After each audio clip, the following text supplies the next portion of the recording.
Mike Flannery, the agent of the Interurban Express Company, leaned over the desk in the company's office in Westcott and shook his fist.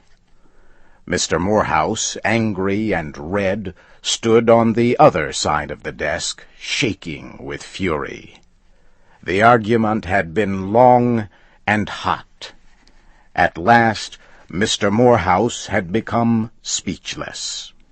The cause of the trouble lay on the desk between the two men. It was a box with 2 guinea pigs inside. "Do as you like, then," shouted Flannery. "Pay for them and take them, or don't pay for them and leave them here. Rules are rules, Mr. Morehouse, and Mike Flannery is not going to break them." "But you stupid idiot!" shouted Mr. Morehouse, madly shaking a thin book beneath the agent's nose. "Can't you read it here, in your own book of transportation rates? Pets, domestic, Franklin to Westcott, if correctly boxed, 25 cents each." He threw the book on the desk. "What more do you want? Aren't they pets? Aren't they domestic? Aren't they correctly boxed? What?" He turned and walked back and forth rapidly, with a furious look on his face. "Pets," he said. P-E-T-S. 25 cents each. 2 times 25 is 50. Can you understand that? I offer you 50 cents. Flannery reached for the book. He ran his hand through the pages and stopped at page 64. "I don't take 50 cents, he whispered in an unpleasant voice. "Here's the rule for it. When the agent be in any doubt about which 2 rates should be charged on a shipment, he shall charge the larger. The person receiving the shipment may put in a claim for the overcharge. In this case, Mr. Morehouse, I be in doubt. Pets them animals may be, and domestic they may be, but pigs I'm sure they do be, and my rule says, plain as the nose on your face, pigs, Franklin to Westcott, 30 cents each." Mr. Morehouse shook his head savagely. "Nonsense!" he shouted. "Confounded nonsense, I tell you. That rule means common pigs, not guinea pigs." "Pigs is pigs," Flannery said firmly. Mr. Morehouse bit his lip and then flung his arms out wildly. "Very well," he shouted. "You shall hear of this. Your president shall hear of this. It is an outrage. I have offered you 50 cents. You refuse it. Keep the pigs until you are ready to take the 50 cents. But by George, sir, if one hair of those pigs' heads is harmed, I will have the law on you." He turned and walked out, slamming the door. Flannery carefully lifted the box from the desk and put it in a corner.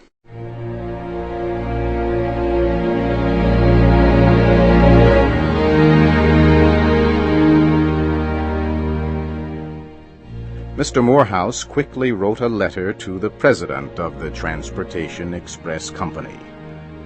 The president answered, informing Mr. Morehouse that all claims for overcharge should be sent to the Claims Department. Mr. Morehouse wrote to the Claims Department. 1 week later, he received an answer. The Claims Department said it had discussed the matter with the agent at Westcott.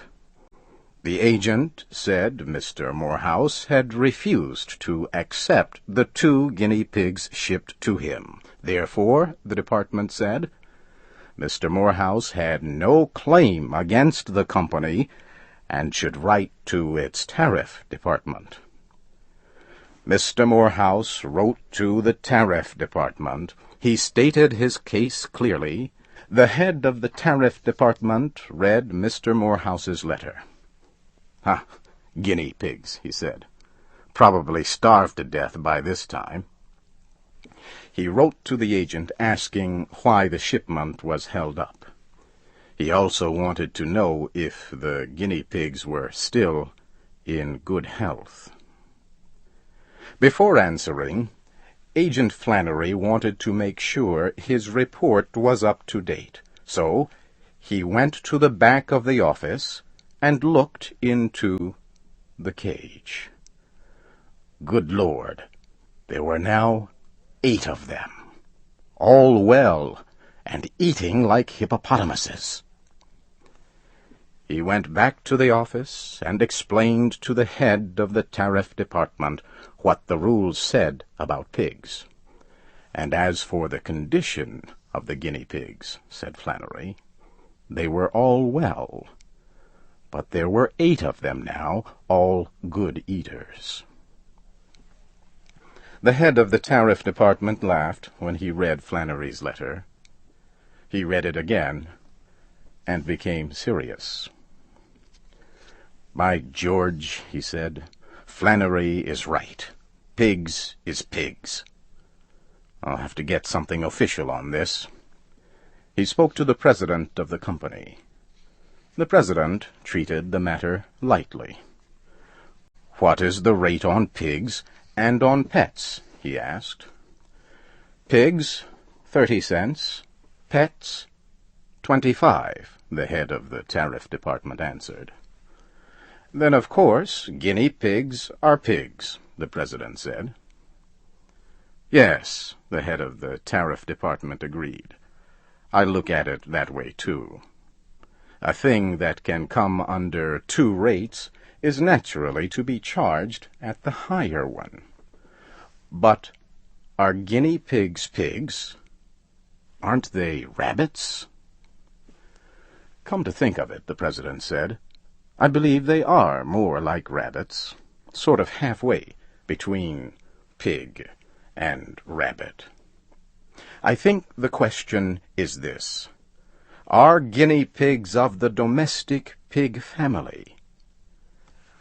I'll ask Professor Gordon. He is an expert about such things." The president wrote to Professor Gordon. Unfortunately, the professor was in South America, collecting zoological samples. His wife forwarded the letter to him. The professor was in the high Andes Mountains. The letter took many months to reach him. In time, the president forgot the guinea pigs. The head of the tariff department forgot them. Mr. Morehouse forgot them. But Agent Flannery did not. The guinea pigs had increased to 32. He asked the head of the tariff department what he should do with them. "Don't sell the pigs," Agent Flannery was told. "They are not your property. Take care of them until the case is settled." The guinea pigs needed more room. Flannery made a large and airy room for them in the back of his office.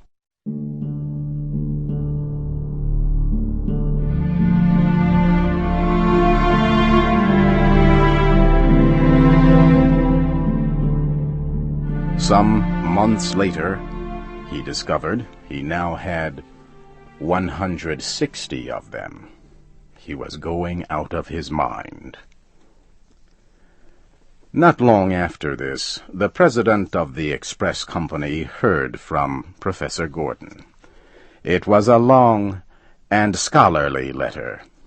It pointed out that the guinea pig was the cavia aparia, while the common pig was the genus Sus of the family Suidae. The president then told the head of the tariff department that guinea pigs are not pigs and must be charged only 25 cents as domestic pets. The tariff department informed Agent Flannery that he should take the 160 guinea pigs to Mr. Morehouse and collect 25 cents for each of them. Agent Flannery wired back, "I've got 800 now. Shall I collect for 800 or what? How about the $64 I paid for cabbages to feed them?" Many letters went back and forth. Flannery was crowded into a few feet at the extreme front of the office. The guinea pigs had all the rest of the room. Time kept moving on as the letters continued to go back and forth.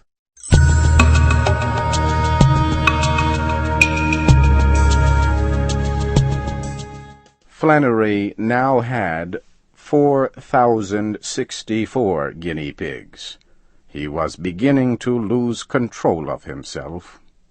Then he got a telegram from the company that said, "Error in guinea pig bill. Collect for 2 guinea pigs 50 cents. Flannery ran all the way to Mr. Morehouse's home, but Mr. Morehouse had moved. Flannery searched for him in town, but without success. He returned to the express office and found that 206 guinea pigs had entered the world since he left the office. At last he got an urgent telegram from the main office. "Send the pigs to the main office of the company at Franklin." Flannery did so. Soon came another telegram. "Stop sending pigs. Warehouse full." But he kept sending them. Agent Flannery finally got free of the guinea pigs. "Rules may be rules," he said, "but so long as Flannery runs this express office, pigs is pets, and cows is pets, and horses is pets, and lions and tigers and Rocky Mountain goats is pets, and the rate on them is 25 cents. Then he looked around and said cheerfully, "Well, anyhow, it is not as bad as it might have been. What if them guinea pigs had been elephants?"